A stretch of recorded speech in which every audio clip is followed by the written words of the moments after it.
We are preparing the complete videos. Kasi what they did, they spliced the videos and they just selected the videos that will support their narrative. And I think it's not correct.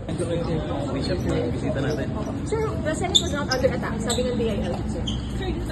Well, it's the own version, but officially the Senate will. We'll answer all of these questions, but I have no authority. The Senate President will. Pero you maintain, sir, you maintain that you were under attack. The Senate was under attack. You saw the videos. So you maintain, pinaninindigan niyo yun, sir. Yes. We will show you. We will show you. Excuse me. It is extra. Pero napunta na kayo sa CIDG, sir? Napunta na kayo sa CIDG, sir? Hindi pa. Yesterday, I was able to talk to General Morico because our lawyers advised me to request for extension, right? We are not prepared.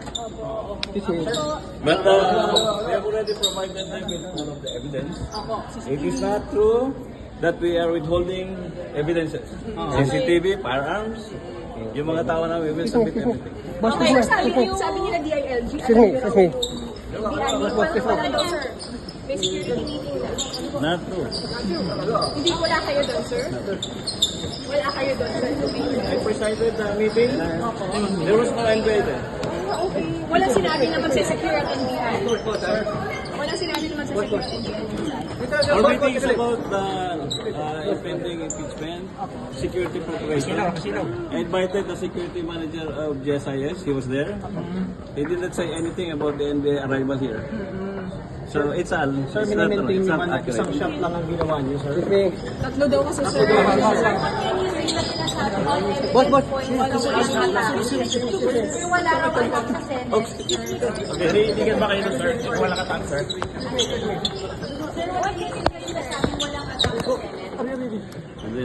We are preparing the complete videos. Kasi what they did, they spliced the videos and they just selected the videos that will support their narrative. And I think it's not correct. What type of narrative? What narrative kayo may attack sa Senado? Sabi nila walang attack. Sir, naninindigan But soon, we will all... Pero ano yung mawala? We will show you. Thank you, Bigyan mo kami ng konting panahon. Thank you, sir.